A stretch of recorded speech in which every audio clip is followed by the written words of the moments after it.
I'm getting everything ready. I am here to talk to those women who have type 2 diabetes and they are looking for a way to get the numbers down naturally. So come on in. If you are looking for a natural approach to type 2 diabetes, come on in and let's learn how we can reverse type 2 diabetes naturally. And natural reversal is actually the first line treatment for type 2 diabetes. So if you want to reverse type 2 diabetes naturally, come on in, let's talk about it. I'm just getting everything else set up. I'm getting my Instagram set up and my Facebook Live so that we can have as many people involved as possible. So sit tight. I'm going to jump in right away. If you don't know who I am, I'm Dr. Tharp. I am a board certified internal medicine physician, and I have built my practice on helping women who are determined to reverse type 2 diabetes naturally, helping those women do it successfully. So if you want to reverse type 2 diabetes naturally, come on in and let's talk about how we can get your numbers down naturally, because there is actually natural is the first line treatment for type 2 diabetes.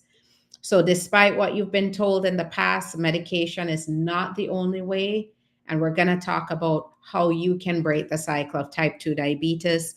If you've been worried about type 2 diabetes, you've been wanting to figure out how you could break the cycle, come on in and let's talk about it. So for those of you who don't know me, I am Dr. Tharp. I'm board certified internal medicine physician. And it sounds strange, right? Because here I am a doctor, but I'm talking about the natural approach. I'm not pushing medications.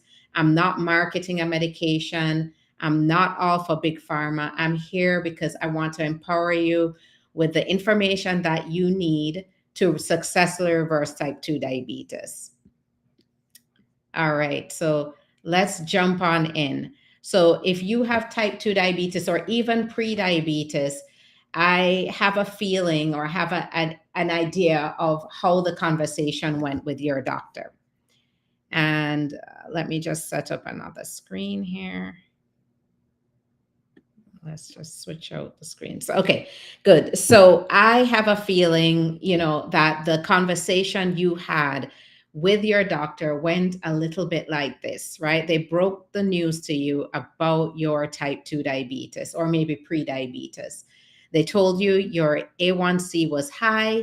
They told you maybe the conversation started with you, they're going to give you a couple months to figure out how you're going to get your numbers down, right?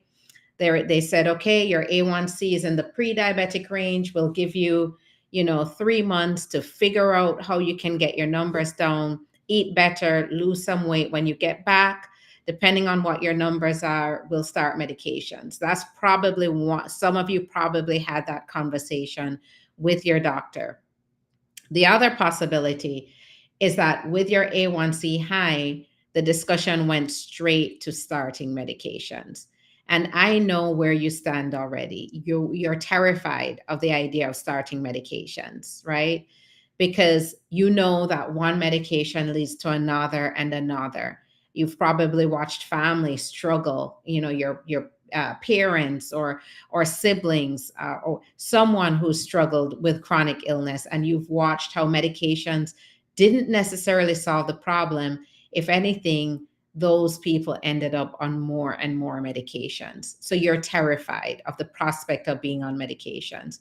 And you've made up your mind that that's not what you want for yourself. The problem there is that when you walk out of your doctor's office, you don't really walk out of the office with the help that you need, right? Your doctor didn't say, okay, but I'll help you figure it out. So we'll make an appointment next week. You come to the office and we'll talk about how you're eating, what your daily habits are, and we're going to get your numbers down naturally. That's the way it should be. But unfortunately, it does not work that way. Unfortunately, doctors are so inundated with patients nowadays. They're struggling to keep up with their own patient load on a day-to-day basis. that their go-to is a medication, right? The quick fix. The reality is, though, that medications alone for type 2 diabetes is like a band aid. It really doesn't solve the problem. If you don't get to the root cause, it's not going to solve the problem. So, that intuition that you have, that fear that you have is very valid. Medications alone will not break the cycle of type 2 diabetes, the vicious cycle of type 2 diabetes, if you don't make the changes that are really, really necessary. And so that's what we're going to talk about, is how do you break that cycle? What are some things that you can do today that can get your numbers down quickly? And so we're going to talk about some strategies that you can actually implement now to figure things out. One of the big issues that I find is that when you walk out of that doctor's office, now the pressure is on. You have 3 months to get your blood sugars down naturally, and now the pressure is on. But you walked out with not a whole lot of guidance, no follow up, nothing, right? You might have gotten a referral to the nutritionist, but then you found after that first appointment with the nutritionist that you're still just as lost as when you walked out of your doctor's office. So the pressure is on. Now you're on the brink of starting medications, or maybe you're on the brink of starting your second medication, or worst case scenario, you're on the brink of insulin. And you are desperate to figure things out now, right? And that is where I come into the picture. So I want to give you the information that's going to help you kind of decode this, right? Because the thing about type 2 diabetes, it's almost like a mystery. You know you can do it, but you just don't know how. And it seems like it's a code that you just can't break through. And so that's where I have built my practice. I have built my practice around helping women break that code, feel comfortable with eating to control their blood sugars naturally, and they finally feel in control. So when women come to me, they're frustrated, they're doing everything right, they've made the right choices, but unfortunately, they still can't break that code.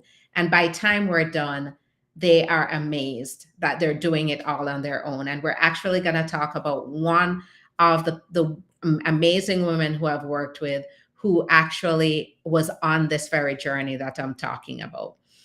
Now, let's pull up the slide so that everyone can follow. For those on you on TikTok, just listen in. I don't have the ability to use slides, but listen carefully, get your notepad, take notes, and you will have some takeaways from this that you can implement. So just listen carefully.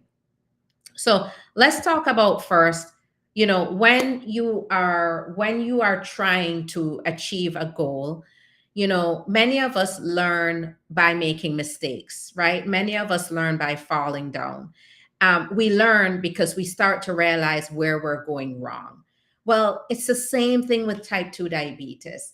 Is many people, when they're on the journey by themselves on their own, unfortunately, they fall down a lot, right? You start to do a lot of things not so right. And that's what leads to the frustration. So I'm here, number one, to kind of let's talk about where you could be going wrong, first of all. And where you could be going wrong is, number one, you Googled, right? When you got home from that doctor's office, and you are now determined, you are gonna make that you are gonna get your numbers down. You are absolutely determined you're not gonna be on medications. You're determined you're not gonna let type 2 diabetes steal your health. So you are now at home, but you don't know where to turn. So what do? Google, right? Google is such a wealth of information. We learn so much from it. There's so much vast info there. But unfortunately, the Google does not filter things out very well for you, right? So what you get are generic tips, or you get a lot of healthy hacks that you can use. And unfortunately, though, what's healthy might not necessarily be healthy for your blood sugar. So that's the first big takeaway I want you to have here, is that not everything that is healthy is necessarily healthy for your blood sugar. So that is the first big mistake that a lot of people make. is that, for example, you're doing the juicing and you're doing the smoothies and you're doing the protein shakes, but you're not doing it to cater to your blood sugar. Okay. So that is the first thing you need to understand, is that if you are using a resource like Google, you should really make sure that that information is tailored to type 2 diabetes or even pre-diabetes. The other thing I want to point out is that if you have pre-diabetes, you too need to eat like you're a diabetic. You need to eat and do everything like you're already diabetic. And that's how you're going to aggressively get your numbers down. So that's the first mistake, right? And we're going to talk about maybe some of the mistakes that you're making that might be healthy, but not necessarily healthy for blood sugar control. So Google is confusing. It can give you a lot of conflicting information. And as a result, you're implementing healthy strategies, but unfortunately not healthy strategies for type 2 diabetes. The other thing is you're stuck because, maybe you decided, you gave up hope. You went back to your doctor's office and your numbers are the same or worse. And so you say, okay, you know what? I can't figure it out. I'm just going to go ahead with the medication. You start the medication and maybe you do notice a little bit of a difference. Maybe you don't. And now you're even more frustrated, right? Because you're doing what you were advised to do. You started the medication and you're still not feeling great. You're not feeling fantastic. And what do you find when you go back maybe a year later, maybe 2 years later, maybe 6 months later, is that you're hearing that your blood sugars are still high. And because they're still high, you're now moving on to your second medication. So you cannot view medication as the fix all. Medications have its place, don't get me wrong. And I am by far not advising anyone to stop their medications. And as a matter of fact, this is a good segue to say that, yes, I'm a doctor, but here, this is not to serve as a replacement for your doctor's advice. This is not to serve as direct medical advice to you, because I work with people one-on-one. Okay, so this is not direct medical advice. This is not, I'm not prescribing a program for you at this point. This is, this is advice that you also have to audit and make sure you have discussions with your doctor about your medications if there's concerns. But if you are not making the right changes to lifestyle and nutrition, then medications are a false security blanket. Okay. So that's the other thing, is you decided to start the medication, but that doesn't cancel the importance of making the right changes and empowering yourself. And again, if you're on medications, don't stop it. Don't stop medications. And we're going to talk about, I know that many of you out there have probably already done that. You've cut your pill in half. You've cut the medication out yourself, or you got the prescription in hand and never even started it. So again, if you're that person, you need to have the right strategies. And that's what we're going to talk about.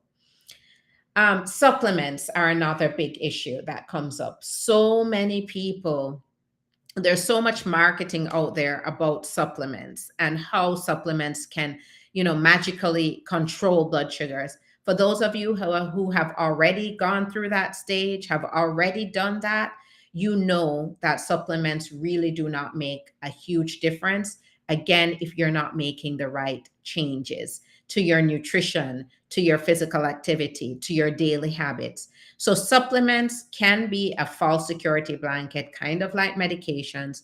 If you think a supplement or a tea or some kind of a root tea is going to solve the problem, the answer to that is absolutely not. It's not going to do that. Okay, so don't rely overly on supplements. Do supplements have a place? Absolutely, they have a place. But for the most part, they're not going to solve the issue of type 2 diabetes. The other is you're looking for a quick fix. Quick fixes do not exist when it comes to reversing type 2 diabetes, pre-diabetes, or insulin resistance. It took years and years and years for these issues to come about. Unfortunately, it's silently brewing until boom, that A1C starts to show up on the blood test, that high A1C, those high blood sugars, you feel horrible, and then you think that that happened overnight. But the reality is, insulin resistance, pre-diabetes, and type 2 diabetes are decades in the making. And so if you think you're going to solve this problem overnight, then you have something else, then that's the first myth that we have to debunk here. That is why I spend so much time working with the women who we call the Reverse Now Rebels, right? The members of my initiative, the Reverse Now initiative, are the Reverse Now Rebels, and I work with them over months. Why? Because that's the amount of time that we need to get the numbers down and to adequately and to basically solidify a lifetime of blood sugar control. So it's not an overnight fix. And the a DIY approach, well, this is what we're talking about. The DIY approach is where you're on Google, you're using the wrong information and applying it to type 2 diabetes. The DIY approach is one that is tremendously difficult to do. And I'm hoping the information I'm sharing with you here will give you some idea of where to start. But the reality is that type 2 diabetes, reversing it naturally, is an intense process, and it should be treated like any other chronic illness. So when you walked out of your doctor's office, the hope, right, the way it should be is that you should have had a follow-up appointment with your doctor to talk about your nutrition, to talk about what's happening, to talk about why you're stressed and how stress is disrupting your hormones and how those hormones play into high blood sugars. So you should have had that guidance. And the problem, one of the major problems, is that when someone is diagnosed with prediabetes or type 2 diabetes, you're kind of sent off on your own to figure it out until you give up and you give in to just relying on medications. And that's the cycle that we want to break. So these are kind of the reasons you're stuck. The reason you're stuck is that you've done tons of Googling. You became a vegetarian in response to that diagnosis. And the reality is that's another big mistake. Now, if you're a vegetarian for other reasons, that's fine. If you're a vegetarian simply because you got the diagnosis of type 2 diabetes and you think becoming a vegetarian is going to solve the problem, then I have news for you. It's not. And actually, you can get into a lot of trouble becoming a vegetarian as a type 2 diabetic, because becoming a vegetarian takes you to a whole nother level of advanced. You have to be pretty advanced, or you have to be pretty comfortable with nutrition to successfully, reverse type 2 diabetes as a brand new vegetarian. You bought the self-help books, but the self-help books are on the shelf gathering dust because you're so busy. You don't have time to read through those. And so unfortunately, it's very hard from the books to put together a plan for yourself. You've done the fasts, right? Intermittent fasting is a big one. But again, unfortunately, many people do the wrong things when it comes to fasting. So even though fasting has its place, many people implement fasting the wrong way and actually get into more trouble. Relying on the supplements, you've been walking, right? I met with someone just the other day.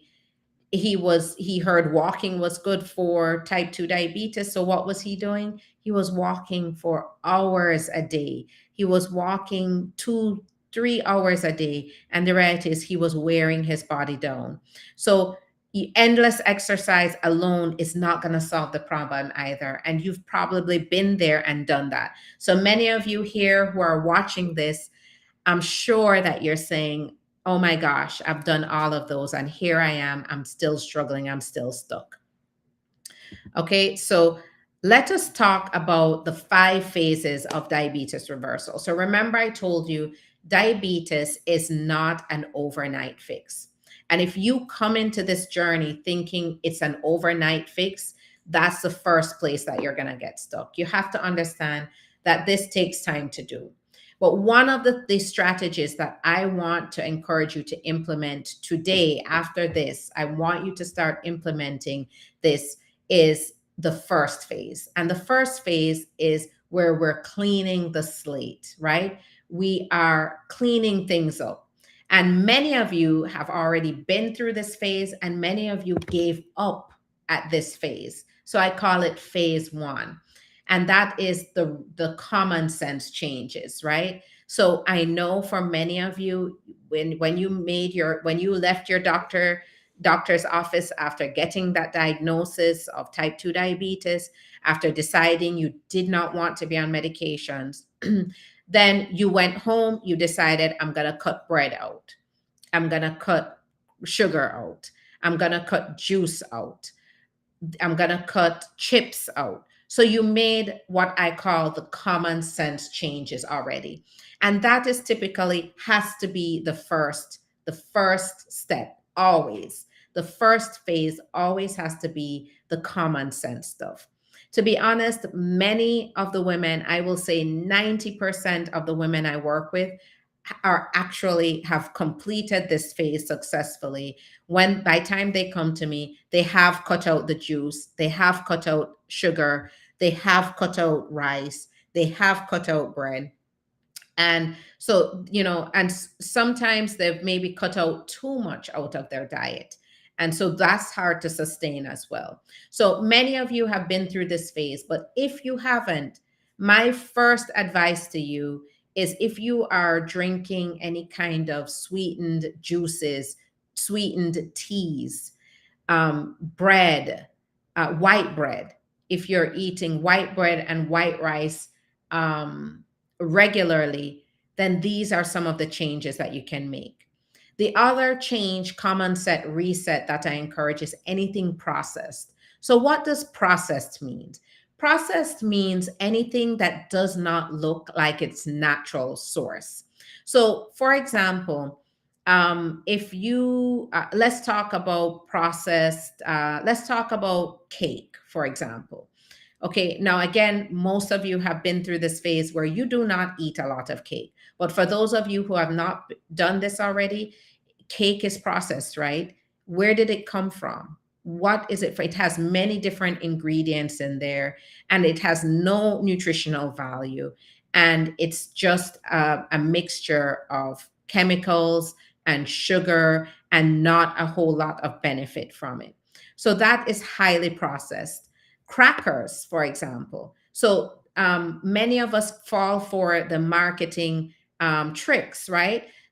There are some crackers that are put out there as healthy. So you'll have crackers that are whole grain crackers, and that's marketed as healthy. My advice to you is you should not be eating any crackers whatsoever. Crackers do not offer the body any kind of benefit whatsoever. Every cracker that out there is processed, period. What did it come from? What's its source? Does it have fiber in there? So these are the things you have to recognize, and the common sense things. Anything that says many people will cut things out like gluten, but so you'll switch to gluten-free foods. Gluten-free foods are highly processed. Let's talk about granola bars. Those are marketed as healthy, and the reality is granola bars are not healthy.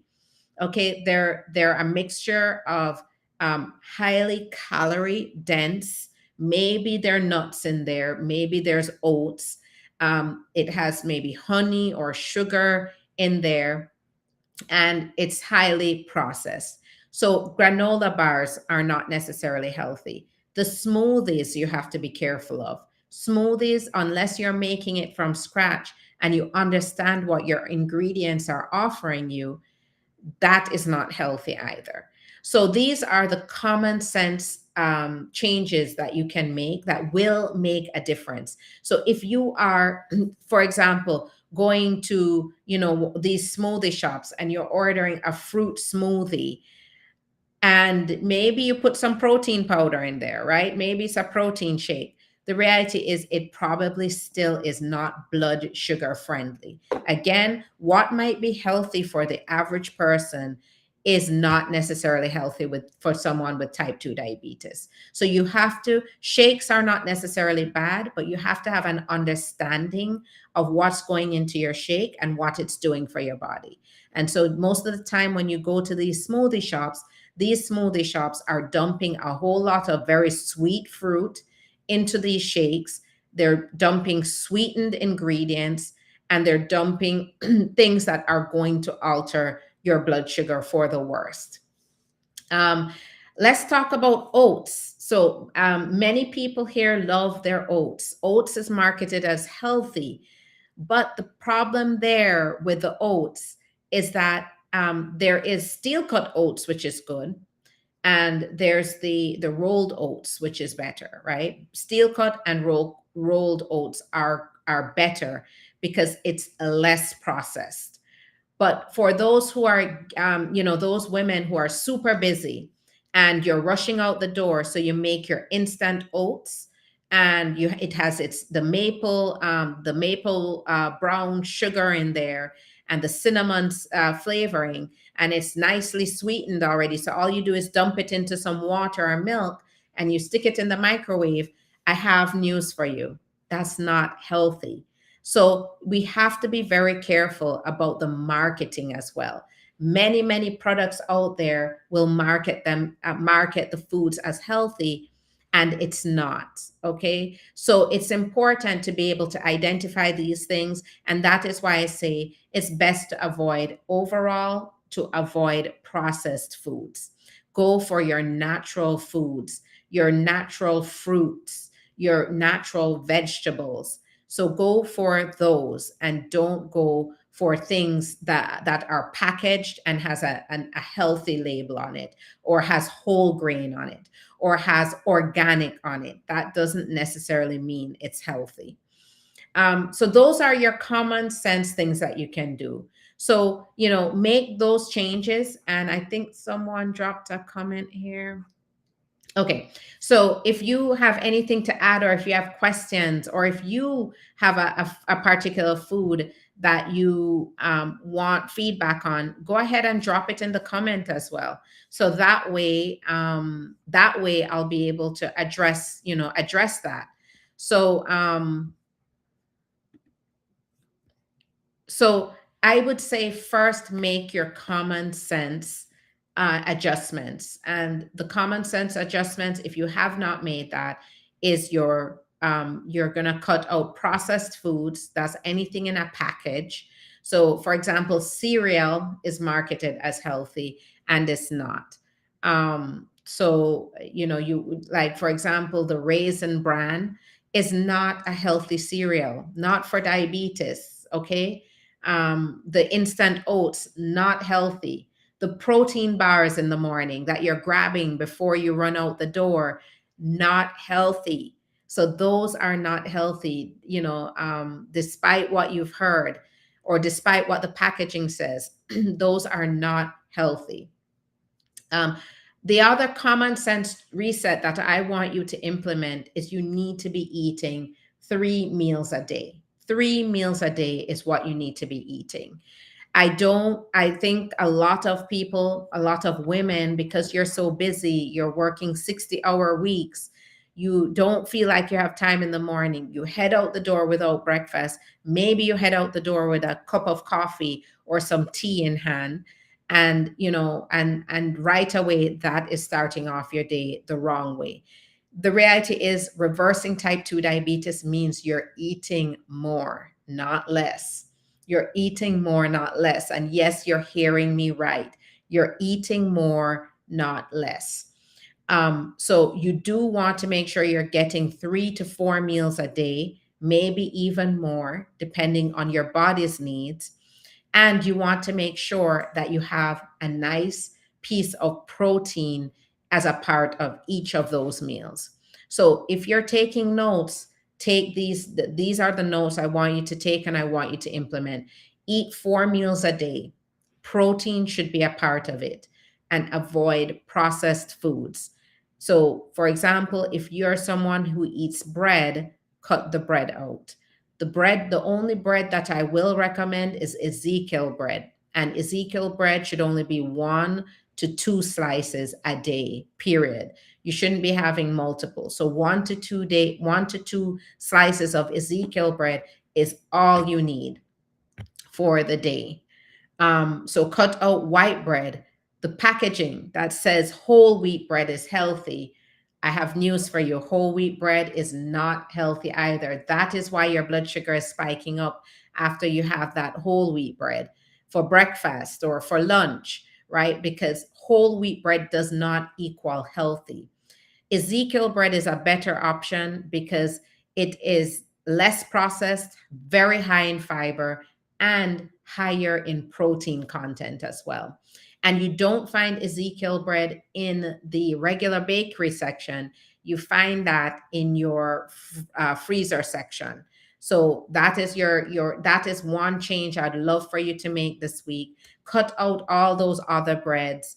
Don't, no matter how healthy they say they are, ignore that. They're not healthy. Go for Ezekiel bread, and you're going to see a difference with your blood sugars. You're going to see a difference with your weight, and you're going to see a difference with the way you feel. So, common sense changes, those are the changes that you need to make.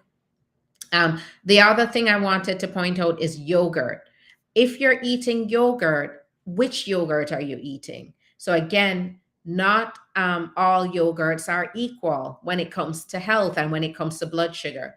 The yogurt that you should be having is Greek yogurt.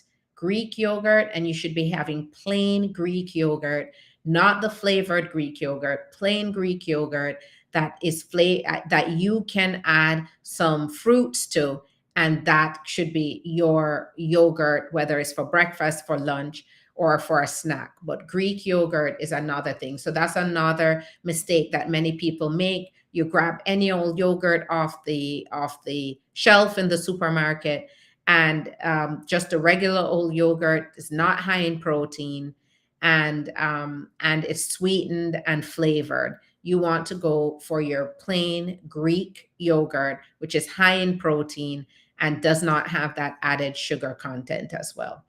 And that is good for your blood sugars.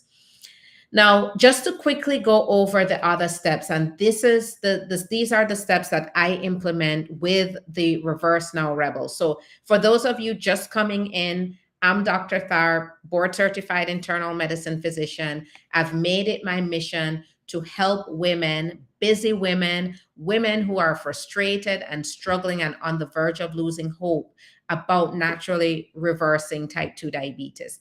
I have made it my mission to help those women understand and to decode reversing diabetes naturally and how to get their blood sugars controlled on their own.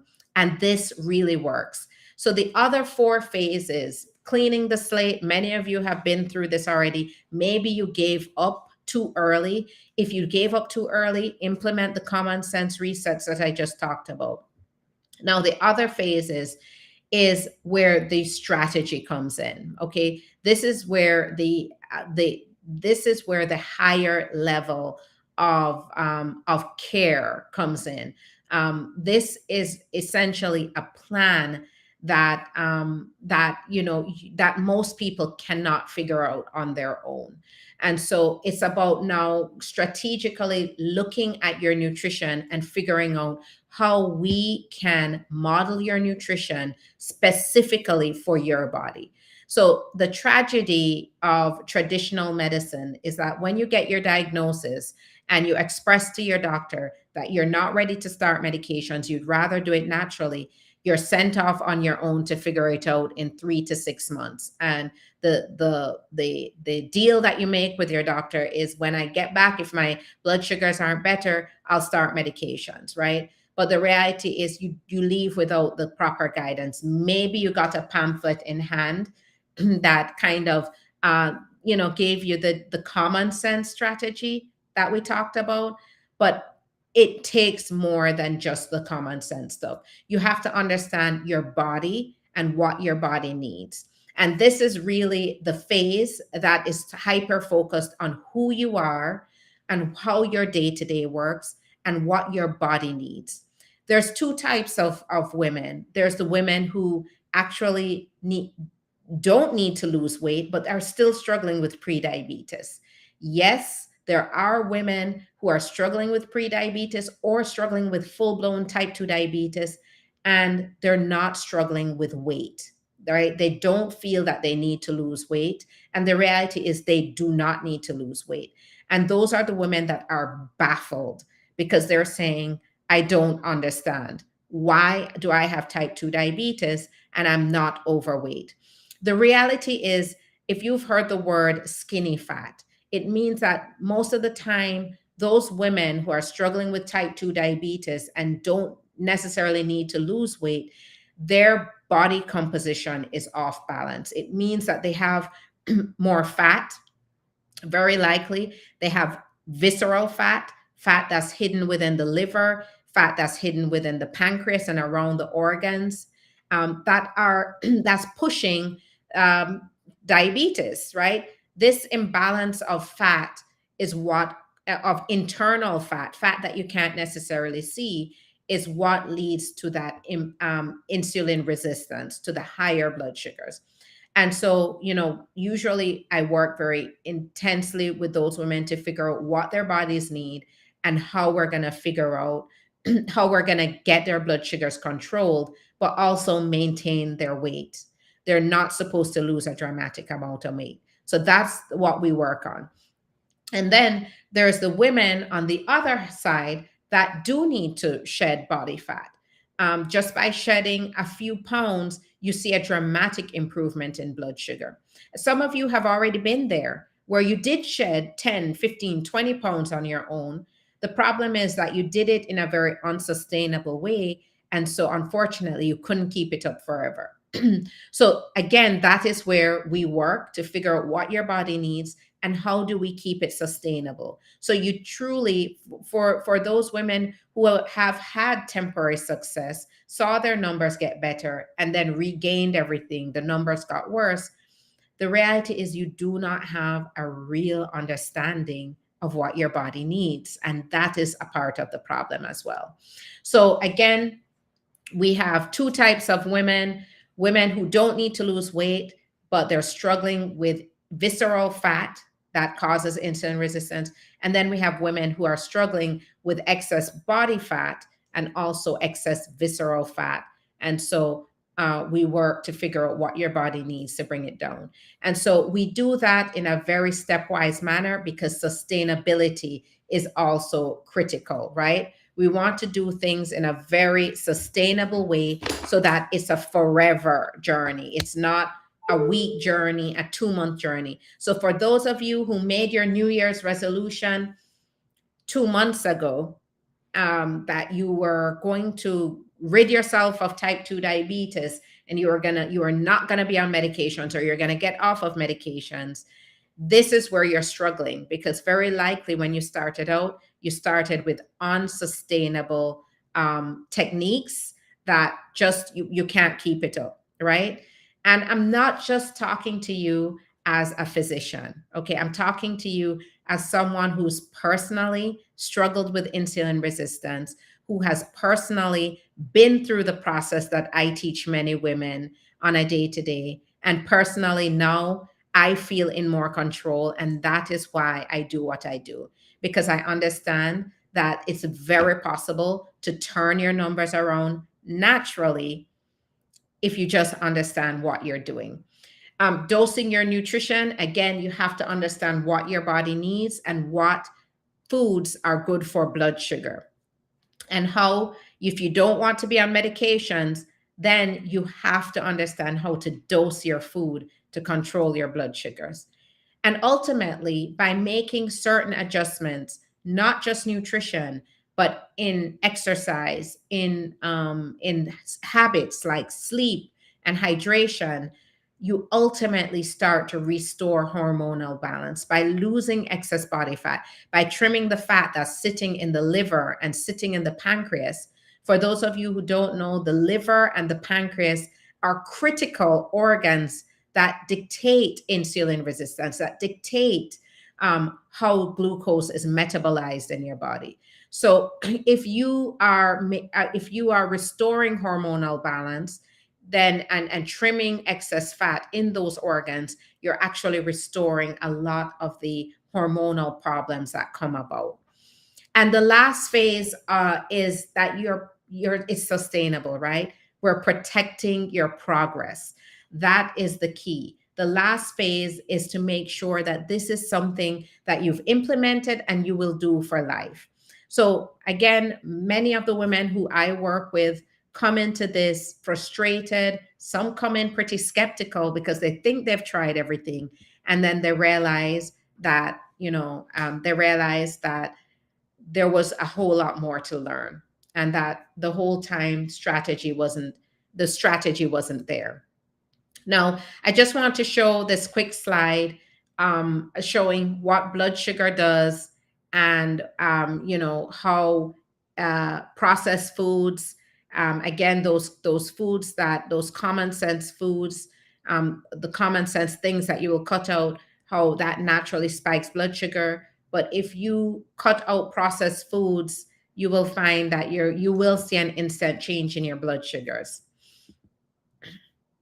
So before I close off, before I open the floor to everyone here, one thing I wanted to point out is I wanted to highlight one of the amazing women who have had the pleasure and honor of working with. One Reverse Now Rebel. She just graduated from the program maybe about a month ago or so. And I was checking in with her to see how she was doing on her own. And in response, she sent me her glucose readings for the morning. And this is someone who, when she came in, she was struggling with weight issues. Her issue, she was trying to balance her weight and get her blood sugars down at the same time. And, she actually took the step of, she was only on metformin, and she took the step of cutting her metformin pill from 1,000 milligrams to 500 milligrams a day. Many of you here already know what metformin is because you have been offered metformin as that first pill, or you've watched family members who have struggled on type 2 diabetes, maybe a parent that has been on metformin. So she was on metformin, and she decided she wanted to try on her own. She cut her pill, but it scared her because her blood sugars skyrocketed even higher. And so she was running when she started with me, she was running in the 130s to 150s. And so we implemented the plan, right? And so the plan was to work together intensely. And so she enrolled, and here we are 4 months later. Her blood sugars went from the 130s to, between 130s to 150s to now normal levels. So I sent her a text just kind of saying, how are things going? Where are you now? What's going on? And in response, she sent me her numbers. And as you can see, January 31st, she was 95. February 1st, she was 98. And the same day, she was 92. So her blood sugars were running steadily in the 90s. And for those of you on TikTok, I'm going to lean over to the side so you can actually see what I'm talking about. This is the glucometer. These are her readings now. So someone who was frustrated and scared, worried about developing complications like neuropathy. And here she was, struggling to do it on her own. And we went through the process, those 5 phases I just talked about. She already made some common sense changes, but we worked on some additional changes. We did her reset. We dosed the food for her body specifically, and she became very confident about what about what to eat. And so a month after she graduated from the program as a Reverse Now Rebel, her blood sugars are running steadily in the 90s. So, obviously, this is just one success story of many, but I also wanted to highlight her journey because I know many of you out there are also struggling, and you're losing hope. You don't think it's possible. I'm here to tell you it is possible, but sometimes you have to give it more time, and you honestly should get that expert care and guidance. And that is why I started the Reverse Now initiative. It's an initiative to help keep us off as a community, as women, who, as a Black woman whose community is directly impacted by type 2 diabetes. I want to empower the women who look just like me, who are just like me. I want to help you overcome this. As a community, I want us to overcome this, not to get burdened down by pill on pill on pill and feel bad and feel terrible and not feel good in our bodies. I want to empower you to take control, to feel in control, and to feel empowered. So for those of you who have not who have not tried everything, who you're still eating those common sense foods that you shouldn't be eating, take that step, cut that out first, and I guarantee that you'll see changes. But for those of you you feel like you've tried everything, for those of you who feel like it's hopeless, I'm here to tell you it is not hopeless. You just need the guidance. And that is why I dedicate my practice to coaching women get control of their blood sugars. So if you are wanting someone to guide you through this process, someone who's going to guide you, to walk you through step by step and get your blood sugars in double digits, just like this Reverse Now Rebel who I've highlighted, then click the link in my bio. It's a Linktree link. There you can see a lot more information about what I do, who I am. If you want to book your free discovery call, click the link that's there to book your one-on-one call. It's a free 15-minute call where I can learn more about what your struggle is and how we can help you. And if we're a good fit, we can move forward. So it's either going to be me or Yuri, who is also works very closely with me, very involved. Between the two of us, we will do a 15-minute call with you to figure out where you are, where you want to be, and how we can start on that guidance to again get your blood sugar from the triple digits to double digits, as you can see in this. And for those of you on TikTok, those double digits, to get your number from triple digits to double digits. This is what it takes, right? It's the intense guidance and treatment to get you there. So with that, if there's no questions, if there's no comments, then I'm going to go ahead and sign off. Please feel free to leave a comment, leave a question, leave a topic idea, and I will be more than happy to cover in another live any topics that you would want to cover. So with that, I'm going to close off, and feel free to reach out. Click the link in the bio, book your discovery call, and let's fix those numbers so you don't have to worry about diabetic complications or medications mounting up. All right, guys, have a good evening.